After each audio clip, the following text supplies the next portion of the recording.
Hello, and thanks for joining us for our final webinar in our summer series, Magento 2 Extension Development Part 3 Troubleshooting. We will be having a Q&A session at the end, so please submit your questions at any time in the question pane on the right side of your screen.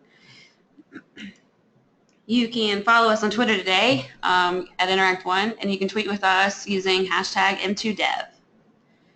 And I'm going to go ahead and turn it over to Ryan. All right. Thank you, Amanda. All right. So this is, like Amanda said, part 3 of our summer series on Magento 2 extension development. The first 2 parts are up and available, so if you haven't watched those, I highly encourage you to go see those. They're on interact1.com and YouTube. Today we're going to be talking about part 3, which is troubleshooting.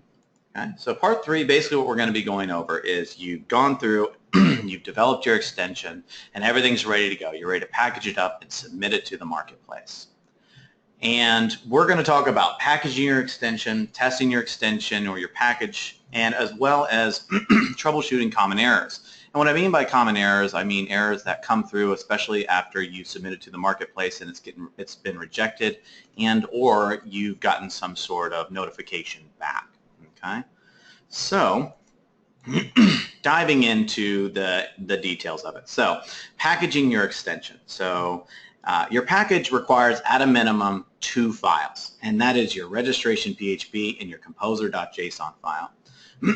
Excuse me. They must be valid, and your extension needs to be packaged up before it can be submitted to the marketplace. So what does that mean, packaged up? What does all that entail? It's not as complicated as it sounds. Basically what it means is it needs to be zipped into a zip archive file and uploaded to the marketplace. Okay? So basically what you're doing when you're doing something like that is you're just basically going through the steps that Magento has already given you for packaging up a component. And there's a bunch of information on this article and stuff like that, and please feel free to read this on your own time. We're not going to go through all the intricate details of it because it's not really necessary. The big part that I want to basically point out to you here is that there is a command that you can enter, and it's basically just this. So as you can tell, it's not that complicated to package up an extension. We're just zipping it up to prepare it to be sent to the marketplace. So nothing too complicated about it. You don't have to do it by a command line, of course. If you're a person who uses a GUI, a GUI interface, that's perfectly fine as well. But basically, it just needs to be zipped up. So this page will give you all the things that you need to know about packaging up your component appropriately and submitting it to the marketplace. However, Magento also gives you additional tools to help you with that packaged extension. Okay, so there is a tool that Magento provides to you called what's called a package validation tool. And this tool allows you to verify that your extension is valid for testing in the marketplace. And so you're saying, well, what do I need that for?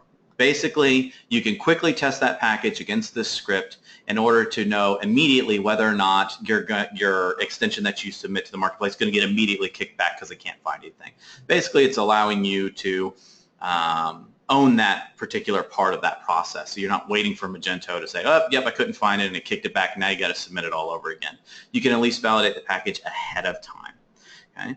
And the good news is that Magento gives you that tool, and that is in their marketplace tools, and that is available on their GitHub repository. Okay? And it's this one right here, Validate M2 Package. Now, this is not a super robust tool that does 1.5 million things. It's not that. Basically what it's doing is just ensuring the integrity of the package that you're about to submit to the marketplace. That's all it's really doing, nothing too complicated. And essentially the usage of it is described right here in the README part of this repository, where basically you just enter this command or enter this script by PHP on the command line, and then as one of the arguments to the input is the name of your zip package. Okay, and what it'll do is it'll maybe throw back a couple of errors to you if there's a problem. So for example, it will check to see that the directory structure is there and that the directory structure is accurate. Now, it's not going to go through every intricate detail of your directory structure, but it's going to make sure that it can at least read those directory structures, meaning that it's going to make sure that you have a top-level directory and you don't have maybe many top-level directories or a top-level directory it can't find. Another instance is, can it find your registration PHP file? Can it find your composer.json file? Are these 2 files valid? Meaning, does your composer.json have everything necessary to submit to the marketplace? Is it valid JSON? Same thing with registration PHP. Is there syntax errors? Is it empty? Is there something there or not there? Is it missing? Those types of things. What this basically gives you is the ability to quickly test your package once it's been zipped up, just to avoid any of those low-hanging fruit type errors, where this simple gotcha errors that can just delay the submission process. That's really basically what this tool is for. It's a very valuable tool. Okay, so let's talk about the submission to the marketplace itself. Your module's been developed, you packaged it, you tested it. Once you've completed your submission, you're going to be queued up for what's called a technical review. Okay? This is an automated review that reviews your code through what's called static code analysis tests. Okay? If it comes back as valid, then it goes through what's called a marketing review. Okay? And this review looks for appropriate marketing points for your extension, copy, images are the right size and quality, so on and so forth. And for more information about marketing review, you can check out what's called the submission workflow. And we're not going to get too deep into the marketing review right now. In this, we're going to get more into the technical side of things. But you can look at the submission workflow to get an idea of kind of how this process works. And this goes into marketing review as well. So you can go through and you can look at all the different points that you have. Validating the package right here is where we talked about the marketplace tools. And this allows you to go through the different steps that are also necessary, especially when you're doing this for the marketplace for the first time. Now, we're not going to go into all the details of this because it's all very straightforward. Magento did a very good job about making this all a pretty seamless process. You're just entering some information, checking whether or not you're a business or an individual, entering your PayPal email address so you can get paid, those types of things. Nothing too complicated in that process. So the submission workflow will tell you a little bit more about that marketing review. Okay. Now, the question is this: what happens when the static code analysis tests do not come back as valid? Okay. So there may be one or more errors that cause your code to be flagged for a warning, or if they're severe enough, even outright rejected from the marketplace. There is different code severity or error severity when it comes to these static code analysis tests. These severities, if they're strong enough, will actually kick back and they will reject you, meaning that, hey, we're not even going to submit this to the next step. You need to fix these errors before we can go on to the next steps, marketplace, so on and so forth. It's very important that these errors get fixed, especially the ones that reject you. Now, there's different severities, like I said, but the lower level severities are still there. However, they won't necessarily get you rejected from the marketplace. Okay? So there's additional deep technical review also available to earn what's called a top rated badge for your extension. If your code is not properly formatted, even against the lower level ones, against things like code quality, coding standards, performance, security, etc., and it doesn't pass all those tests, you're not going to qualify for that badge. So you need to make sure all your code is sound. Okay? So let's look at the standards that the marketplace uses for code analysis. Once again, Magento tries to be as transparent as possible when it comes to this, and they're not just going to put this into this big black box and you just got to cross your fingers and hope for the best. Magento tells you exactly what it's looking for. Okay, and it looks for it in this set of standards called the Magento the Marketplace EQP. Okay, well, the Marketplace EQP is basically the extension quality program, and these are the coding standards that it checks against with your module. Okay, and the very basics of it is essentially it's what's called the Code Sniffer standards. So what's Code Sniffer? It is a tool or an extension for PHP that allows you to analyze code on a static level. Basically, it loads the file and reads it. It doesn't execute it, it just reads it and determines whether or not certain quality standards or certain things have been flagged for good or bad practice. That's the very basics of it. So the ones that are used for the Marketplace Quality Program are the MEQP2 standards. Okay, now this includes some stuff from MEQP1, which is the Magento 1, which are essentially the universal for things like performance and whatnot. And then there's ones that are specific to Magento 2. Now, the good thing about this is that we can use this in our project, meaning that we have the standards here, they're transparent, we know exactly what we are going to be evaluated against when we submit it to the marketplace. Excuse me. So that means that we can load this into our own project and check that either as we go through the project or afterwards as kind of a one of the steps in the submission process. Okay? So since this uses Code Sniffer, we can use this set of standards to be able to analyze our code as we're writing it or before we submit it. So we can do that in our own project. You can use an IDE or you can use it via the command line, whichever preference you want to use. We're going to use it against our IDE and I'll show you how to do that. For this particular one, we're going to be using PHP Storm. However, there are other IDEs that are perfectly fine that can also implement these standards. So if we go into the settings, let's see if I can remember the command here. If we go into the settings, there are two areas where you can set this up. First, you have to go under Languages and Frameworks, PHP, and Code Sniffer. And basically what you're going to do here is you're going to download the Code Sniffer tool and you're going to add this to the project. Once you have set that up and that's ready to go, you go under Editor and you go under Inspections. And then under the PHP setting, there is a PHP Code Sniffer validation. And basically you'll enable that and then point to that particular marketplace code quality standard that they have. You'll clone the repository and then you'll point your PHP Storm to that particular area. Okay? Yeah, so it's actually really nice because whenever you load a page, it will perform this code quality check automatically.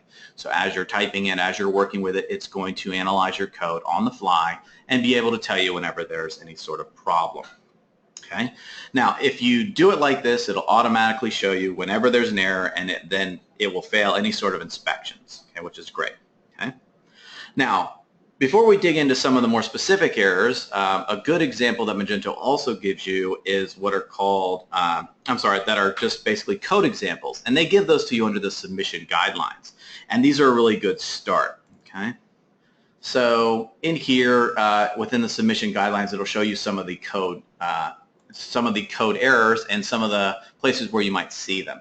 Now, code with severity 10 errors are the ones that will get you rejected. Basically, they'll say, if I see this in your code anywhere, you're not going to pass. You're going to have to fix them before you can progress. Okay? And so basically what you'll have to do at that point is you will have to fix it and then submit it again to be queued up for technical review. Okay? And then inside of here, there are some really good examples of some things that you might want to look out for. Now, let's go over some common errors that will get thrown back if inside of this technical review and how you're going to fix them. Okay, so bring this up here. Okay, so let's just start out by saying that the Code Sniffer standards or the standards for the marketplace cover a couple of different facets and a couple of different areas. There's generic ones. There are ones that are specific to both Magento 1 and 2. And there's also ones what they label as Squiz, which is Squiz is basically the company that created Code Sniffer. And so they came out of the box with a whole bunch of standards that you can use against current PHP development. So let's start with the generic ones. Okay. All right. So a couple of different things. Basically, we're going to walk through this file, and I'm going to show you basically some of the error codes that you'll see, because sometimes it'll give you line numbers, sometimes it won't. Sometimes it'll give you file names, sometimes it won't. Depending upon the error, you can kind of get an idea of where you want to look for some of these things. All right. So taking a look at some of the common generic errors. A character before the PHP opening tag. Basically, the short of it is this. If you have the top of your file and there's a character here, it'll throw an error, because that'll be considered white space, and that will be basically rendering output to the user, which will prohibit any sort of redirects from happening on a PHP or Apache level. So very simple error, but it happens all the time. Okay. Duplicate class names. So if you have the exact same class name on the same namespace, which is an error that you'll see all the time, this is the error that you'll receive. Duplicate class name generic, or duplicate class name, whatever the class name is first defined in so on file on that certain line. Okay. Magento 2 uses the short array syntax, meaning that if you use the long array syntax here, it'll throw you an error back. So you want to use the short array syntax, which is this right here. So you'll go from the word array just to the brackets. Okay. So that's the error that you'll see. Okay. Now, a for loop that can be simplified into a while loop. Now, this isn't as common an error, but there are certain things that do this. People that cross over from other languages and bring some of those practices over, sometimes we'll see this happen. Basically, you see only the case condition or the test condition in there, and not the base and the assertion afterwards in a for loop. Basically what Code Sniffer is telling you is this is very simple. You're kind of using the wrong tool for this. You should probably use a while loop instead. So instead of the for loop with the missing conditions, you should probably just use a while loop in its place. So nothing too bad there, and not an error that you might see all the time, but basically a while loop. Okay. All right. So avoid function calls in a for loop test part. So what does that mean? This is something that happens when you first learn PHP and you pick up that learning PHP book for the first time, and they're talking about the loops after they've gone through conditionals and variables and all these different types of things. They talk about a sample for loop. And the for loop always has this type of syntax in it, okay? So that syntax is basically for I equals 0, I is less than count whatever A is, and then I plus plus. Basically, it's going to do these. But it is known to be a performance killer to put a test function call inside of here. Normally what you want to do is you don't want to do that. Instead, what you want to do is you want to move that outside of your for loop. Reason being is that it will perform that test every single time that the loop iterates. So instead of that, you just want to do I is less than A, and you'll want to do the count up here, okay? And so you can either do count equals count A, or even wrap your array in a count. So count, okay? So you're only doing that test one time, and then you're just using its returned value or its final value actually in the for loop, which is better for performance reason, okay? All right, another one is the loop incrementer I jumbled within an inner loop. So if you have two loops going on and you have these jumbled incrementers, meaning that you're trying to use a higher incrementer in a lower level loop, meaning that you have this I up here that you're using for this for loop, but you're also using it down here, okay, which could create confusion, which can create problems, and generally leads to bugs. And so they're pointing that out in a way for you to fix that. So what you would do in that case is considering refactoring. Why are you using two for loops from within each other? Would something be better suited with a while or something else in that case? Okay, so a lot of times you don't want to try and have these jumbled incrementers inside of each other because it's prone to bugs. Unconditional if statements. So avoid if statements that are always true or always false. Basically, if you see an if true right here, why even have the if statement? So what's the point of even having that there? Yet you will see that in code. So make sure you always avoid anything that will basically always evaluate to true or always evaluate to false. Now, this is obviously a very simple case of this, but basically this could be encapsulated into a variable higher up in your code or something like that, or basically maybe through the course of refactoring, it used to have multiple values attached to that variable, but then through refactoring it basically only had one. So make sure you watch out for those whenever you're seeing anything that will basically always evaluate to true or always evaluate to false. If that's the case, you really don't need the if statement at that point. Okay? Then you have things like an unnecessary final modifier and a final class. So what does that mean? So you can use final, the final keyword or the final construct in the PHP language to prevent any sort of override inside of object-oriented programming or classes for that matter. So if you have this final here, that's good to make sure that no one else is going to override that function in any of the inherited children. However, this is a redundant construct if you already have your class final to begin with. If it's final, nothing can override it. So there's no need to put final on any of your functions. It doesn't really make sense to do that because nothing can override it anyway. So this would be a redundant final inside of here. Okay. Unused function parameters. So basically you have these different arguments that get passed into your method, and any one or more of them may be unused within the scope of this particular method. So you want to make sure that any arguments that you have are being used. Now, are there times when you can't avoid this? Absolutely. But do your best, especially if you're writing this method and it's not something that is leveraged through the Magento framework itself. Plugins are a perfect example of this. Make sure you're using every argument that you're asking for. Otherwise, what's the point of even asking for the argument? Okay. All right, so possible useless overriding methods. So if you have a method that you're overriding from a parent class and you're basically just calling its parent, why are you bothering overriding it? Now, maybe you had every intention to override it and do more things to it, but through the course of refactoring or requirements changes, you no longer ended up needing to override anything, and so you just called its parent, or you removed its code, so on and so forth. If that's the case, take the method out altogether. Don't bother putting the method in there and just calling its parent. It's just a useless override. Okay? Any Fixme tasks or to-do tasks that are inside of a comment will be flagged as well, because basically you're saying that your code is either broken or incomplete. So it will flag those. Okay? So make sure that if you have any of those, you fix them, or you finish them, or you move them out of scope and remove these particular comments inside of your doc block comments or otherwise. Okay. All right. So call time passed by reference calls are prohibited, basically meaning that you do not want to have any pass by reference as an argument into any methods inside of your classes. So whenever you're asking for something, you shouldn't be asking for it by reference. This is prone to bugs, and it also inhibits testability. Okay. So whenever you're asking for something, ask for something as a standalone object or standalone variable. Do not pass it by reference into an argument. Okay? Cyclomatic complexity. Okay, so if you don't know what cyclomatic complexity is, basically what cyclomatic complexity is it is the number of routes a particular path can be taken inside of your method.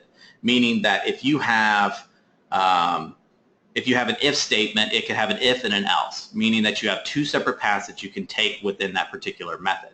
And then if you add an else if, now all of a sudden you have these other paths that you can take. And that contributes to what's called your cyclomatic complexity. There are thresholds that get set for cyclomatic complexity. I do believe the standard right now, I think it's 50. So you can't have a cyclomatic complexity above 50. So if you have a cyclomatic complexity above its threshold or above its maximum, you should refactor that into other methods. You do not want a method to be so convoluted and so complicated that it has a very high cyclomatic complexity. Are there times when this can't be avoided? Of course. But for the most part, the use of encapsulation and smaller methods will help minimize this as much as possible.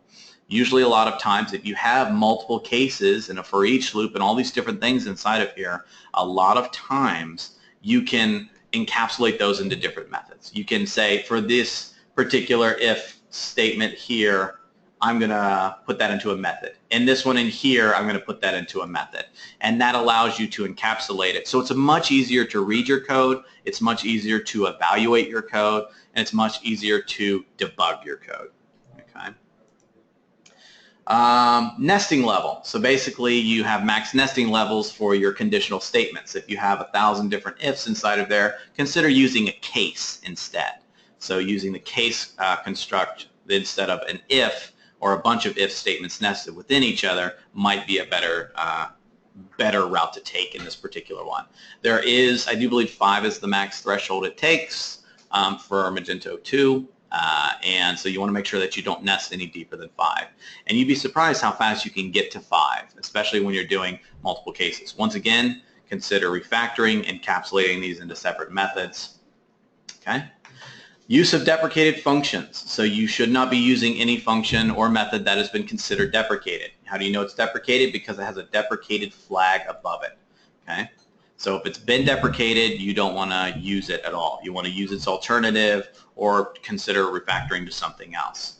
My IDE, whenever something's been deprecated, it'll show this line through it, signifying, hey, you're using a deprecated method here and you technically shouldn't be. So basically you want to use something else. No silenced errors. So what does no silenced errors mean? Whenever you have this suppression right here, basically if there's ever an error, it'll suppress that error. Okay? So there are ways to override this with parameters called scream. And what scream basically does, it says, I don't care if it's suppressed or not, or silenced or not, I'm going to throw that error. And since everyone's environment's a little bit different, or if you don't have full control over an environment, a suppressed error might still get shown in some environments, which is bad, especially since you're in the marketplace. You don't have 100% control over every environment that your module is going to be hosted on. So you want to make sure that you don't have any silenced errors. Basically, better code quality, better writing of your code is the best way to do this. You know, you want to do assertions to evaluate what types are going to get passed before they get passed into their appropriate functions, so on and so forth. But basically, you do not want to have silenced errors in here. You do not want this anywhere. Okay.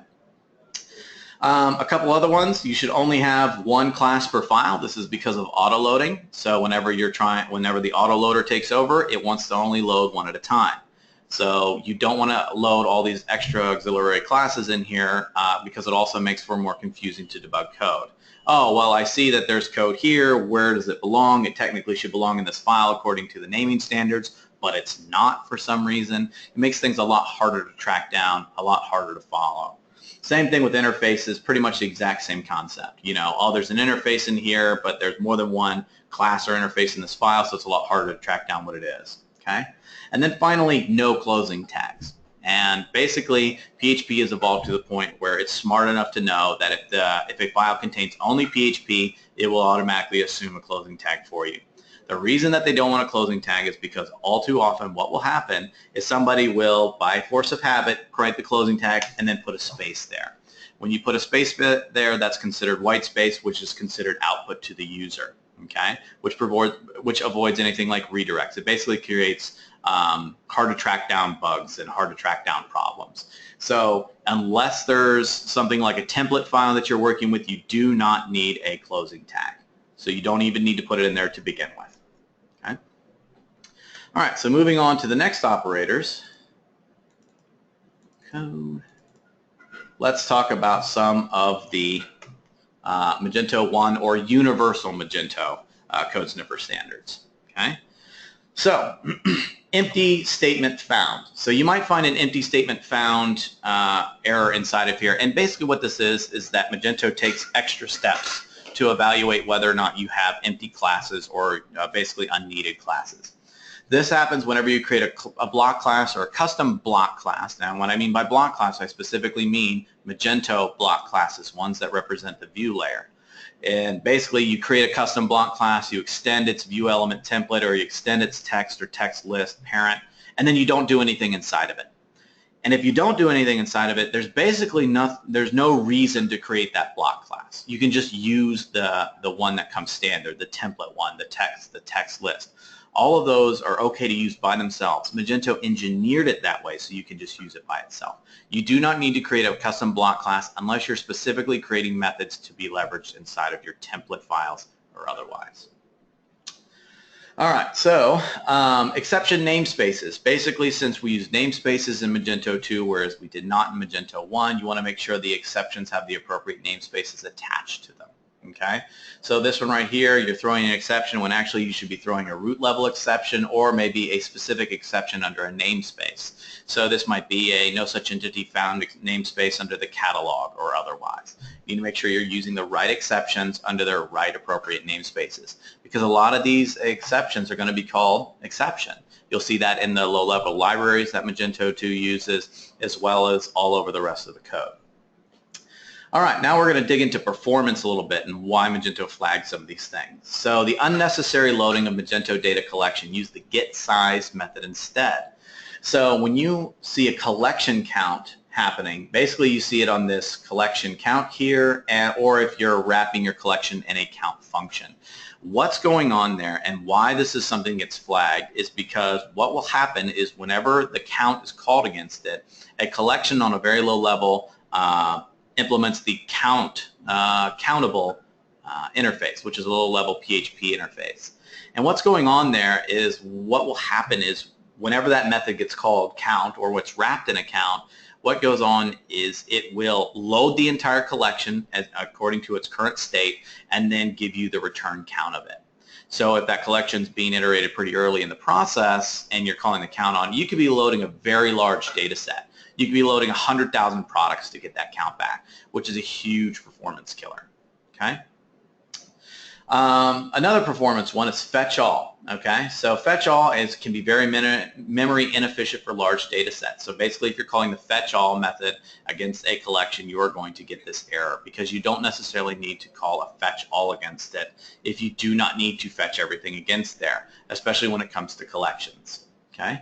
GetFirstItem. This is a common misconception for people that have not had much experience with Magento. What GetFirstItem does is it does not just load the first item returned. It will load the entire data set according to the collection and then give you the first item.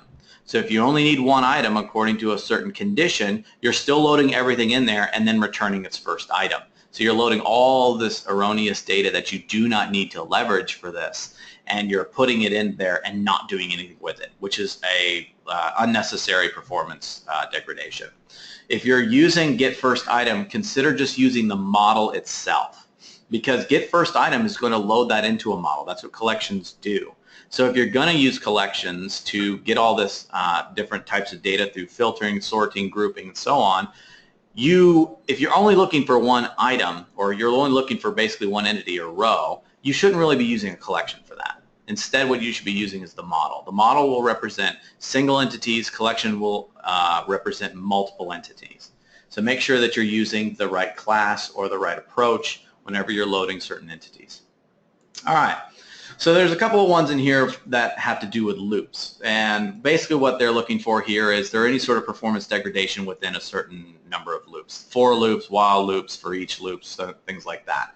So you're talking about things like array size calculation, or load, save, delete methods, loads detected in a loop, or data load methods detected in a loop. So basically what you're doing is you're looping or iterating, and you're making a MySQL call every time you're iterating over that loop, which is a performance degradation. Instead, what you want to do is you want to use a collection. A collection will allow you to load that data all at once, which is much more performant, and then do something with that data. Okay? So you'll see something like these errors here, and you'll see, oh, well, while somebody's doing this, I'm doing a model load, or I'm looping over. This one is actually the worst one. This one is, well, I'm sorry, this is the second to worst one. This one is personally the worst one. So you're counting the collection, which you shouldn't be doing to begin with, and then you're going through and you're trying to perform some sort of operation in there. And then there's this one right here, where they will, no joke, load the collection, get the object itself, and then try to load it a second time. So basically you're saying, I have the collection, I'm going to load everything, and then I'm going to iterate over each one and then load it uselessly a second time, which is a huge performance killer.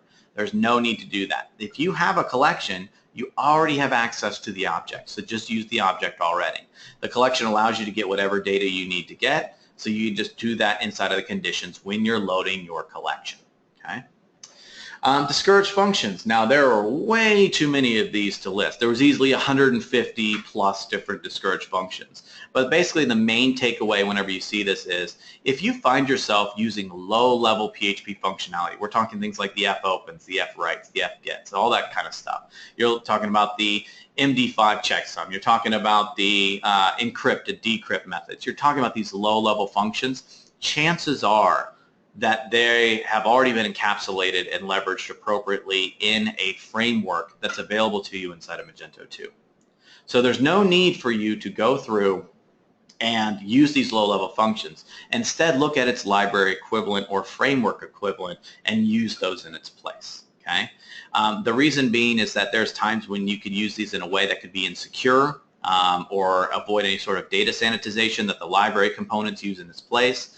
So it's much better to use the framework, which is the Magento framework, as well as any of the library components that come packaged with Magento 2. Including files, basically you want to avoid any sort of remote includes, remote file includes, because it could be a security problem. Language construct errors, this would be anything that it has to do with the low-level language constructs. Let Magento handle that. Don't handle that on your own. Because if you're calling exit within a controller, for example, there's a bunch of stuff that that controller might still need to do. Post-dispatch events and destructs and closing the connection to the database. All those types of things Magento still needs to handle. So if you're calling an exit on that, you're preventing it from doing that. Also, echo and print, you should avoid any sort of direct output.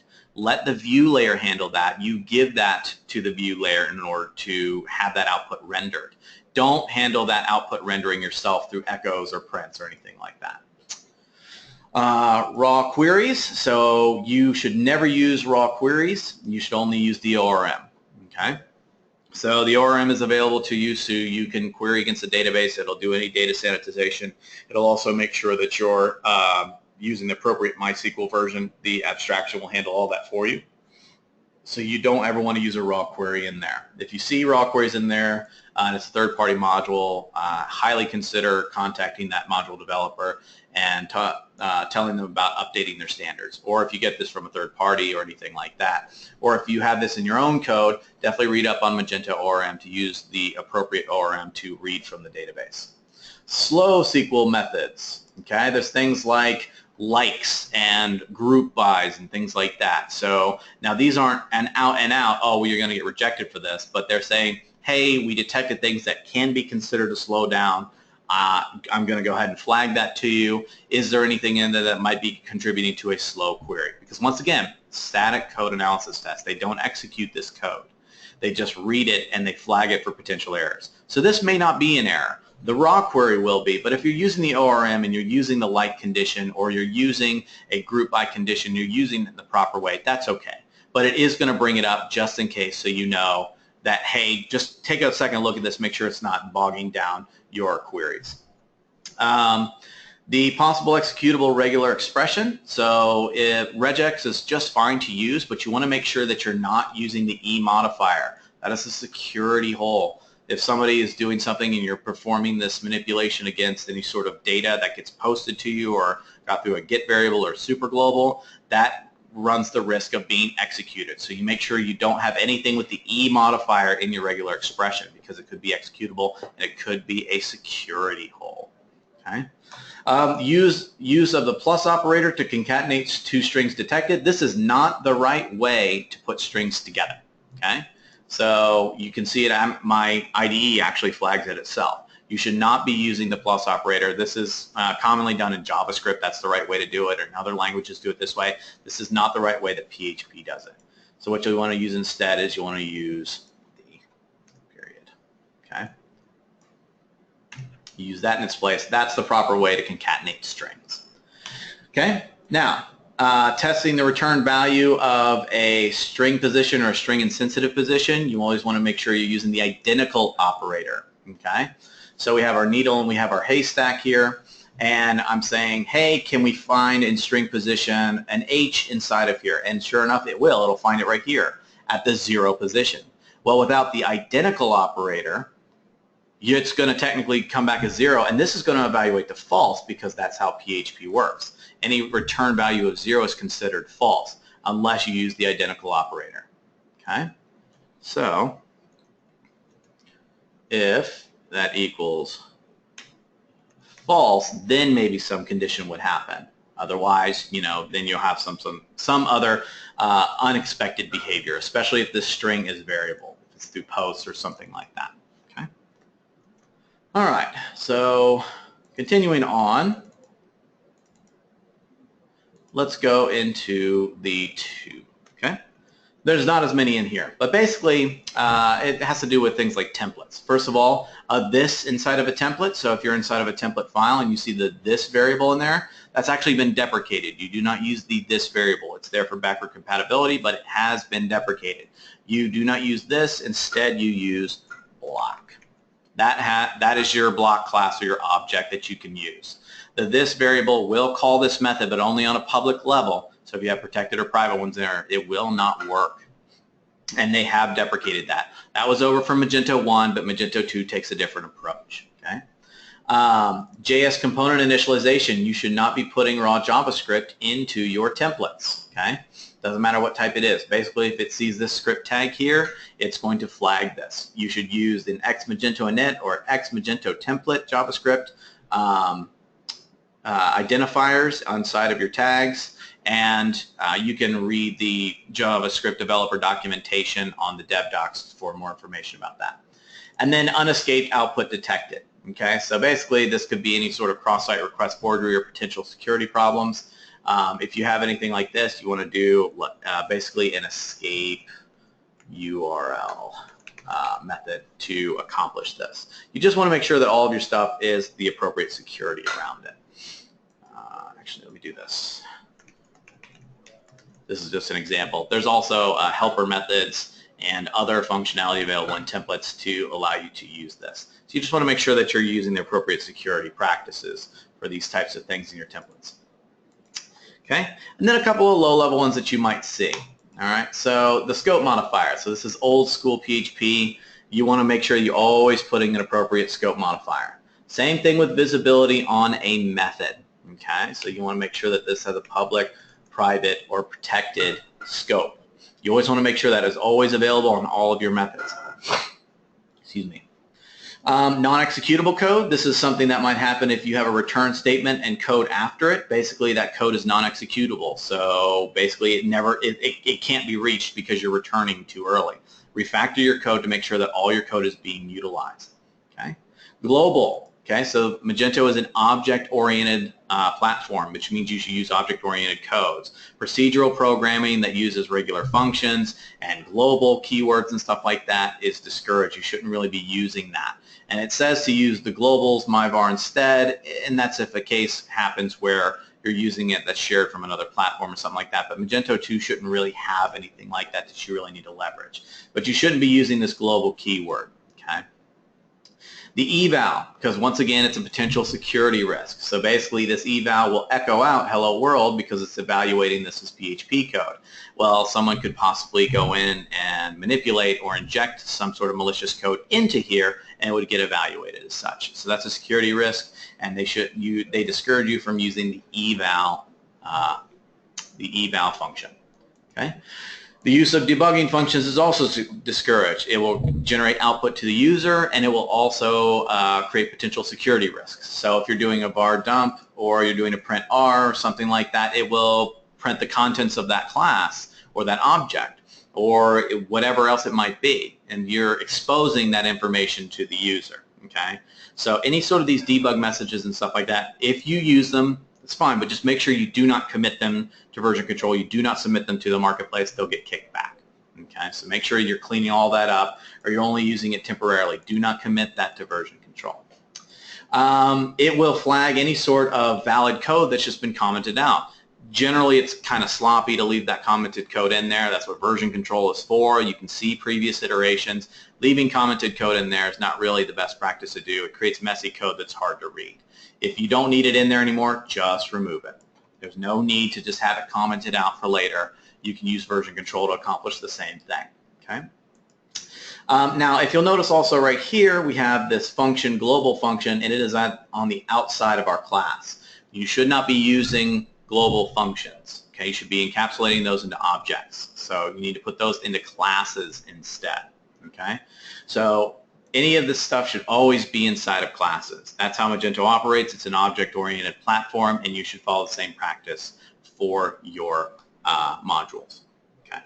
Now, so I could drone on and on and on for the rest of the day and then some about a lot more use cases, examples, and different rules and stuff like that are available. But this will cover a lot of that, the common things that you kind of see, and sometimes the not so common errors that you might see, and a good way to be able to fix those or debug those. Okay, so that's all the code we're going to cover for this particular webinar. Right now, I'm going to turn it back over to Amanda, and we're going to go over some Q&A. All right, thanks, Ryan. Or I'm going to try to. I'll find it. Okay. All right, let's get to it. In which case setup : decompile needs to be run? All right, so I already gave that answer earlier. Basically, the compilation process is whenever you want to go into production mode, because Magento 2 generates auto-generated classes to help leverage all the flexibility and the functionality of the platform. So whenever you set up DI compile, basically what's going on is you're generating all those classes for production mode. All right. Our next one. Protected methods and properties in Magento 2 should be prefixed with $_. Are you asking? Sorry, I'm trying to pull this part back up. There we go. All right. So you're asking protected properties and methods should be prefixed with an underscore. That's actually excluded from the rule set for Magento 2. You do not have to follow that. That is a PSR2 standard that is excluded from Magento 2's rule set. So it's a good question, though. All right. Let's see. How many times can you resubmit a module to the marketplace? You can resubmit a module technically as many times as you need to. Okay, there's no set limit that basically says one and done, or sorry, 3 strikes you're out. You can submit it as many times as you want to in order to get it submitted or approved, but there's no guarantees about turnaround or higher priorities or anything like that. There's no guarantees about anything like that. All right. After you submit, how long do you wait for the results of your technical review? The technical review is an automated process, which means it basically needs to go into the queue ahead of, and you're going to go basically behind everyone else that's submitted ahead of you that hasn't been done in the queue yet.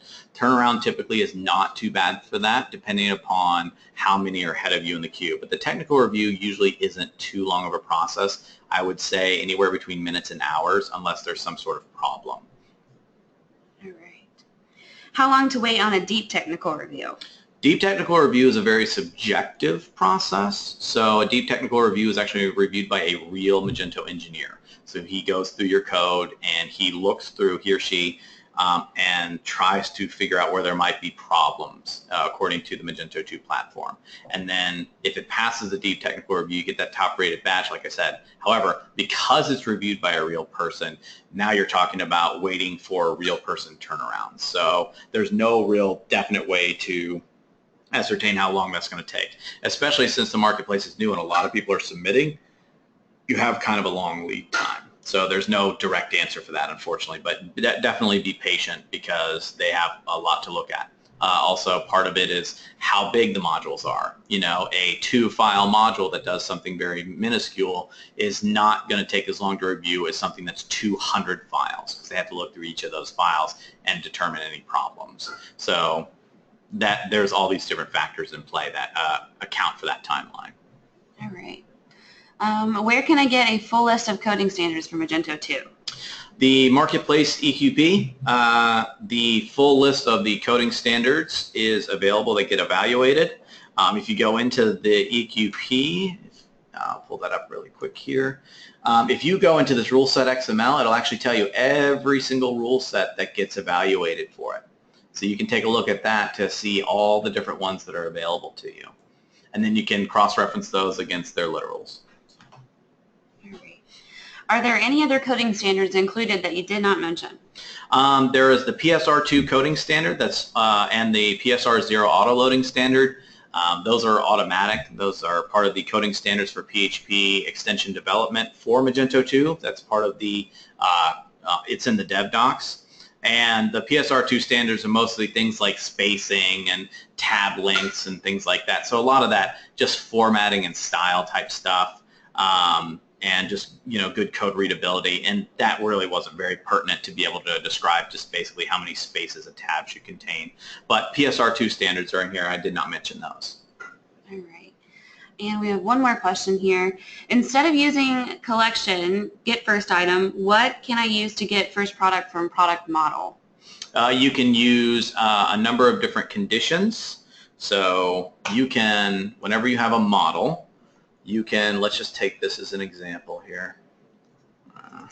Let's say I have a model, okay, and I need to load by a certain condition. There's a couple of different things you can do. If you're using load, the load method takes 2 parameters. First is the identifier, so this would be the value that you want to load by. The second thing that is an optional parameter, which is basically the field you want to load according to that. So let's say that this is A, B, C, 1, 2, 3, and I'm loading a product. I can say that this needs to be the SKU, okay? So you can load via those particular values to avoid having to load via collections and do all this other stuff. This allows you to load that stuff according to a certain property that you're trying to get, okay? So that's a way that you can do that. And we had one more come in. Should private protected methods and variables be prefixed with underscore? No. No, that's a PSR2 standard that they say that they should normally have, but you do not have to have that. Magento 2 disregards that. And if you'll look inside the platform, you'll also see that they didn't do that either. So you do not have to prefix those with underscores. Okay, I think that'll do it.